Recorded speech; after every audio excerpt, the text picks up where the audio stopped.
Hari ni, ya, zaman ni zaman moden yang amat-amat sangat, zaman sains dan teknologi, zaman milenium, macam-macam kita boleh sebut. Ya Allah, ya Tuhan, memang tuan-puan, semuanya berada di hujung jari. Pahala pun hujung jari, dosa pun hujung jari. Ya, semua kat hujung jari. Dengan media sosial yang ada ni kan, ya Allah, ya Tuhan, macam manalah, apalah kisah kita ni. Supaya tidak terjebak. Supaya tidak terjebak. Ya, ada golongan yang dinamakan sebagai, maknanya dipanggil apa? Netizen, ya. Kadang-kadang kita pun jadi sebahagian daripada grup-grup tu juga, ya. Mudah sangat bersuara, mudah sangat bagi pandangan, mudah sangat komen. Padahal kita tak tahu ujung pangkal, tuan-puan sekalian. Kita tak tahu ujung pangkal. Ya, ada satu kisah yang ustazah macam dapat tahu sikit ujung pangkal tu. Sebab bertemu dengan keluarga yang terbabit. Ada, ya, kaum keluarga yang memberikan faham itu kepada ustazah. Bila ustazah tengok dengan apa yang tulis kat dalam apa? Kat dalam Facebook, memang kata, ya Allah, ini belum hisab akhirat lagi. Belum hisab akhirat. Memang ke laut lah komen tu. Kita tak tahu apa cerita, kita campur habis semua urusan dalam kain orang. Ya, kita campur urusan rumah tangga orang, tuan-puan. Tak ada panduankah dalam bab ini? Pasti ada. Pasti ada. Allah dah sebut dalam Quran, sesungguhnya sebahagian daripada sangkaan itu adalah dosa. Yang kita komen ni based on apa? Realiti, kebenaran ataupun sangka menyangka. Jawapan yang paling tepat untuk benda-benda ni, tuan-puan, boleh jadi 90% yang bercakap atas dasar sangka-sangka je. Kita tak kenal, kita tak tahu, kita tak terlibat, tapi kita bersuara, menjadikan tidak harmoni masyarakat. Ini sekarang tahun 2020. Kalau tak bendung, agak-agak tahun 2030, kalau panjanglah usia dunia ni, tahun 2040, ustazah rasa duduk serumah pun kita takkan percaya dengan orang tu. Manusia takkan terbina lagi dah kepercayaan sesama kita. Duduk sebelah kuliah-kuliah ni pun tak boleh percaya dah. Sebab apa? Sekarang antara personality yang lahir daripada, ya, kecanggihan macam-macam zaman sekarang adalah split personality. Personality yang tak sama dengan ditonjolkan di luar. Di luar pendiam sangat. Ya, tegur pun tak bercakap, tanya pun tak jawab, macam tak ada suara. Tapi rupa-rupanya di hujung jari ni, tuan-puan, itu paling aktif. Ya, bersuara, kata macam-macam lah, mencerca. Masya Allah. Nanti kita tak tahu, tak kenal siapa kawan, siapa lawan. Tapi benda tu kena dibendung. Cara bendung ni macam mana? Tak payah cakap banyak-banyak, tuan-puan. Setiap kita ada tanggungjawab untuk memahami agama Allah ini dengan baik. Agama Allah ini adalah cara hidup. Agama Allah ini adalah panduan yang diambil daripada Al-Quran dan sunnah Rasulullah sallallahu alaihi wasallam. Tolonglah celik sikit dengan panduan ini, dengan agama Allah, agama kita juga. Ya, biar kita tahu adab-adab dan sebagainya untuk bercakap dan sebagainya. Tengok dalam satu doa, ya tuan-puan, patutlah Nabi ajar kita doa ni, ya. Doa yang disebut sebagai jawami'ul kalim, doa yang kompres, cukup lengkap. Saya takkan sebut doa tu daripada awal sampai akhir, panjang juga. Saya ambil tengah-tengah dia. Allahumma inni as'alukal jannah wa ma qarraba ilaiha min qawlin aw amal wa a'udzu bika minan nar wa ma qarraba ilaiha min qawlin aw amal. Ya Allah, aku mohon syurga, dan aku mohon perkataan yang mendekatkan aku dengan syurga, dan aku mohon perbuatan yang mendekatkan aku dengan syurga. Wahai Allah, aku mohon jauh daripada neraka.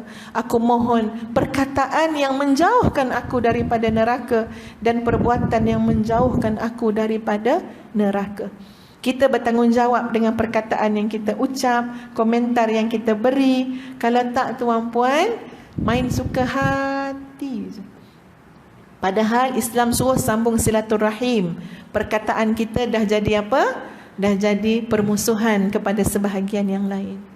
Siapa yang akan dipertanggungjawabkan? Diri kita sendiri.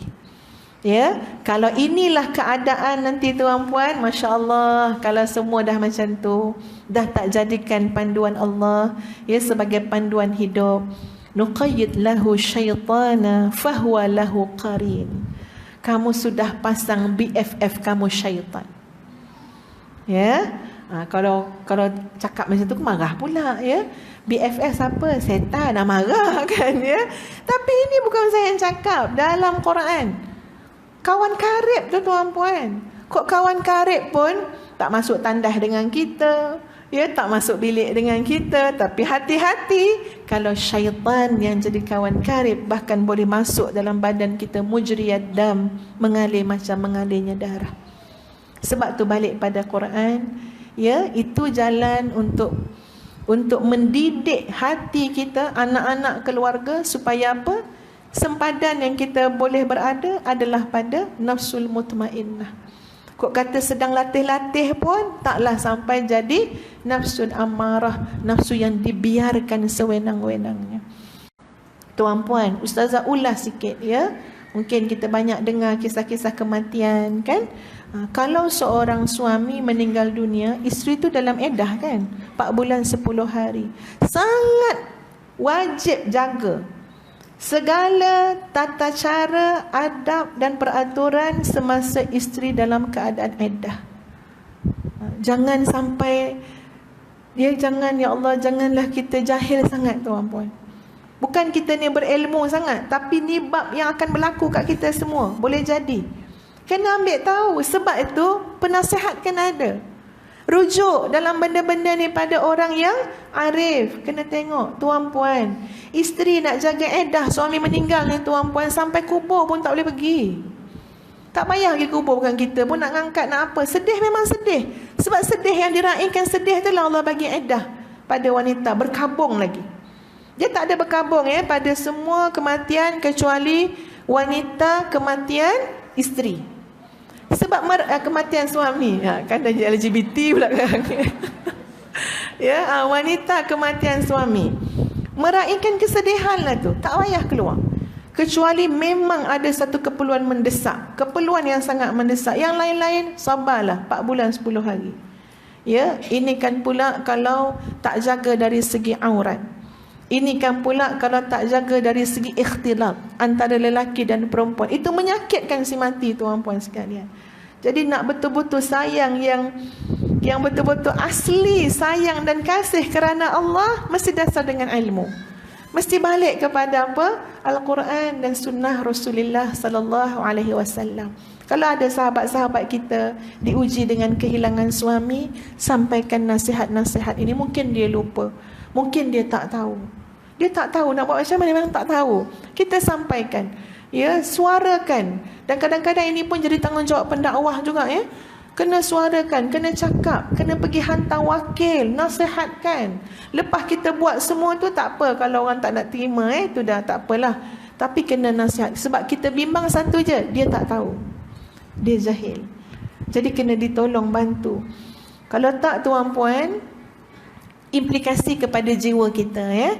Tengok macam mana golongan yang betul-betul nak jaga jiwa ni tuan-puan sekalian. Ya Allah, didik hati nurani dengan adab dengan Allah, adab dengan manusia. Satu pihak lagi, kalau membiarkan jiwa tu lepas ya, tanpa peraturan, tanpa rujuk sistem yang Allah turunkan, itu berpotensi sekali menjadi nafsun ammarah. Perintah yang sampai untuk kita tu semua daripada nasihat nafsu syaitan semata-mata. Baik, muslimin muslimat sekalian, ayat yang selanjutnya. Saya kata tadi nak bagi berapa ayat? 3 kan ya. Yang selanjutnya ada pada surah Taha ayat 124.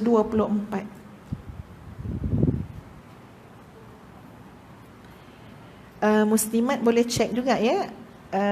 Bimbang Ustaz tersilap juga sebut nama surah ataupun ayat. Ayat yang berbunyi, A'udzu billahi minasyaitonir rajim. Wa man a'rada 'an dzikri fa inna lahu ma'isyatan dhanka ونحشره يوم القيامة أعمى قال رب لم حشرتني أعمى وقد كنت بصيرا.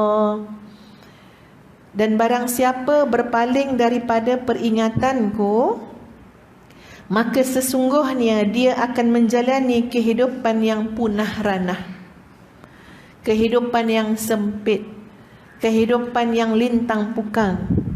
Bukan saja masa hidup kat dunia, hidup dalam keadaan yang sempit, yang lintang pukang, tuan-puan sekalian.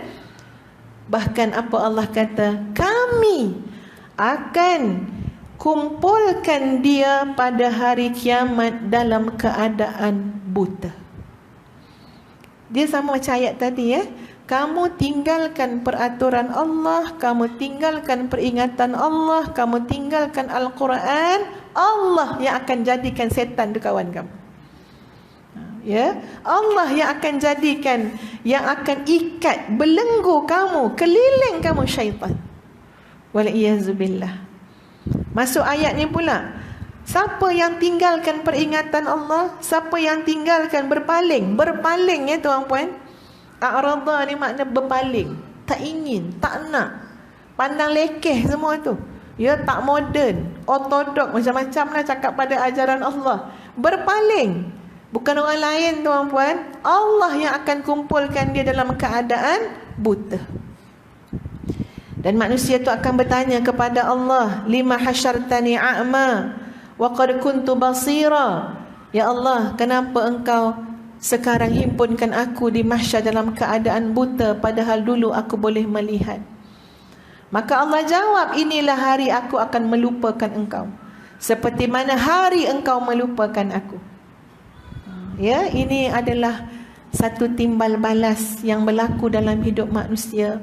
Sebab itu tuan-tuan dan puan-puan sekalian, antara ciri besar kepada nafsu amarah adalah nafsu yang langsung, ya, tidak mengikut panduan daripada Al-Quran, nafsu yang berpaling daripada Al-Quran. Yang menjadi pedoman ataupun penasihat dia adalah dirinya sendiri, nafsunya sendiri, nafsu yang jahat, ataupun tuan-puan sekalian syaitan, ya, yang mengelilingi dia menjadi penasihat dia.